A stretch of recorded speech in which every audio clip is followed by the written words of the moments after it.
Sarap ng ano doon. Okay, pahirapan natin ang ating sarili ngayon. Ang pinito. Like sa Okada, kakain tayo sa Jollibee. First time ko magsabayo. Tagal ko lang gusto magsabayo. Saan ba ka? First time tayo. Yung may-ari ng resort. Friend ko. Putang ina, dumidikit yung ano. Minsan lumulubog naman kami dun sa ano. Pagkang. Ano ko? Hindi kayo mag-rice tea? Kuha ko ta? Sige din. Nahulog.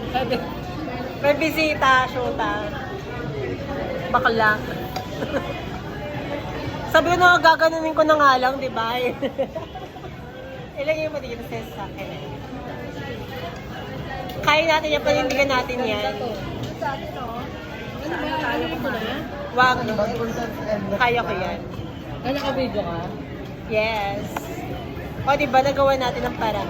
Ay, pala ayaw ng chicken. Sa chicken, magkakamay ako ng chicken. Kakamayin ko yun. Sa?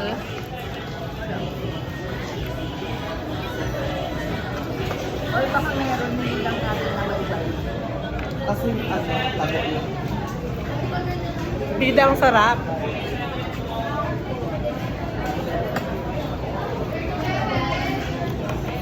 Kala ko Manila lang pala to. Kala ko Manila lang to. Ano pala? Nationwide. Dinayo. Dinayo. Ay, kaloka. Ayun lang. Ay, may taga-Bicol pa. Diba? Yung kanina.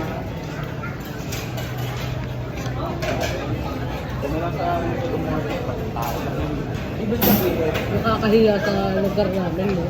ibig sabihin, Tapos late pa yung iba dyan.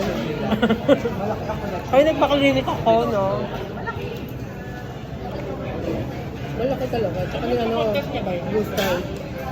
Saan ba pa-contest to? Doon kay Mama. Kaya ma'am, ano yung ano, sumagal? Iba yung kay Margarita Reyes doon. Kay Aisha. Kaya, Alam ko kayo na friend ko. Friend ko. ay ha? Magkaibigan. Hindi na sila. Ang magkaibigan sila ni Mama. Oo, di Kamukha ba? na nga sila eh. Ano ulit ba? Noong 20... Ano 20 something? Tumakyong talaga si Mama. Naka-check in nga dito.